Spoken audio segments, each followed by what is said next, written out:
किसी ने क्या खूब कहा है, आज रास्ता बना लिया है तो कल मंजिल भी मिल जाएगी। हौसलों से भरी ये कोशिश एक दिन जरूर रंग लाएगी। नमस्कार दोस्तों, मैं हूं शिबी रॉय और आज मैं लेके आया हूं फिर एक छोटी सी कहानी। ये कहानी है एक राजा की। बहुत पुराने समय की बात है। एक राज्य में शासन करने वाला राजा दुनिया का सबसे शक्तिशाली शासक बनना चाहता था। एक दिन उसे दूर देश से आए एक भविष्यवक्ता के बारे में पता चला। वह उससे मिलने पहुंचा और उन्हें अपनी इच्छा बताते हुए निवेदन किया, महात्मा, मुझे कोई ऐसा उपाय बताइए जिससे मैं पूरी दुनिया का सबसे शक्तिशाली राजा बन सकूं। भविष्यवक्ता ने सामने जाते हुए एक रास्ते की ओर इशारा किया और बोले, राजन, सामने जो रास्ता देख रहे हो उस पर चलते जाओ। 10 किलोमीटर की दूरी तय करने पर तुम्हें एक पेड़ दिखाई देगा। उस पेड़ पर चमत्कारी फल लगते हैं। तुम उस पेड़ से एक फल तोड़कर खा लेना, तुम्हारी शक्ति 100 गुना बढ़ जाएगा। राजा बिना समय व्यर्थ किए उस पेड़ की तलाश में निकलने के लिए तैयार हो गया। लेकिन उसके जाने के पहले भविष्यवक्ता ने उसे चेताया, राजन, एक बात ध्यान रखना, जब तुम इस रास्ते पर आगे बढ़ेंगे तो तुम्हारा सामना 1 फीट ऊंचे एक राक्षस से होगा। तुम उसे मार देना, तभी आगे बढ़ना, अन्यथा वह तुम्हारा आगे बढ़ना और पेड़ से फल तोड़ना मुश्किल कर देगा। राजा ने हामी भरी और भविष्यवक्ता से आज्ञा लेकर उनके बताए रास्ते पर चलने लगा। 1 किलोमीटर की दूरी तय करने के बाद अचानक एक राक्षस उनके सामने आया और उसका रास्ता रोक लिया। उसकी ऊंचाई 1 फीट थी। वो राजा को ललकारते हुए बोला, तुझ में हिम्मत है तो तू मुझे मार कर आगे बढ़। राजा ने देखा कि राक्षस कद काठी में बहुत छोटा है। उसने सोचा कि इतनी छोटी सी राक्षस को मारने में अपने समय और ऊर्जा क्यों व्यर्थ करूं।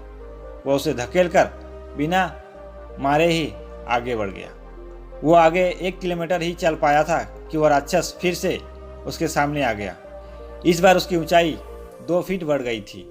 राजा ने उसे फिर एक तरफ धकेला और आगे बढ़ गया। वो आगे 1 किलोमीटर ही चल पाया था कि वो राक्षस फिर से उसके सामने आ गया। इस बार उसकी ऊंचाई 1 फीट और बढ़ गई थी। वो आगे 1 किलोमीटर ही चल पाया था कि वह राक्षस फिर से उसके सामने आ गया। इस बार उसकी ऊंचाई और 1 फीट बढ़ गई थी। राजा ने उसे फिर एक तरफ धकेला और आगे बढ़ गया। आगे बढ़ते बढ़ते हर 1 किलोमीटर पर वह राक्षस राजा के सामने आ जाता है और हर बार उसकी ऊंचाई 1 फीट बढ़ी हुई होती है और राजा हर बार उसे मारे बिना आगे बढ़ जाता है। जब राजा भविष्यवक्ता द्वारा बताए पेड़ के पास पहुंचा तो राक्षस फिर से सामने आ गया। इस बार वह 10 फीट का विशालकाय राक्षस था। जब उसने राजा को फल तोड़ने से रोक दिया तब राजा को भविष्यवक्ता की चेतावनी याद आई कि राक्षस को मार देना, अन्यथा वह तुम्हें फल तोड़ने नहीं देगा। अब राजा के पास युद्ध के अतिरिक्त कोई चारा नहीं था। दोनों में भयंकर युद्ध हुआ। कई बार स्थिति ऐसी बनी मानो राक्षस राजा को मार देगा, लेकिन अंत में किसी तरह राक्षस को मारने में सफल रहा। फिर उस चमत्कारी पेड़ का फल तोड़कर खाकर उसने चैन की सांस ली। दोस्तों, इस कहानी से ये सार निकलता है कि लक्ष्य प्राप्ति की दिशा में जब हम प्रयासरत रहते हैं तो हमें कई बार छोटे छोटे समस्याओं और चुनौतियों से दो चार होना पड़ता है।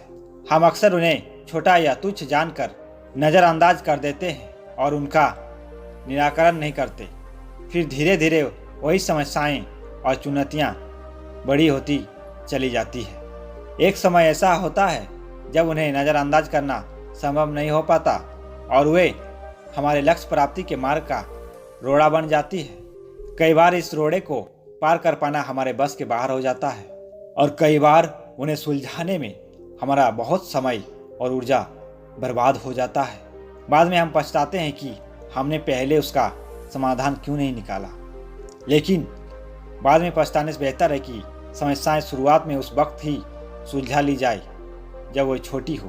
तो दोस्तों, उम्मीद करता हूँ कि ये कहानी आपको अच्छे लगे होंगे और इसी तरह की कहानी पसंद है तो इस चैनल को सब्सक्राइब कर ले और बेल आइकन को बजा दें और इस वीडियो को पूरा यूट्यूब में आग की तरह फैला दें। तब तक के लिए आपसे विदा लेता हूँ। धन्यवाद।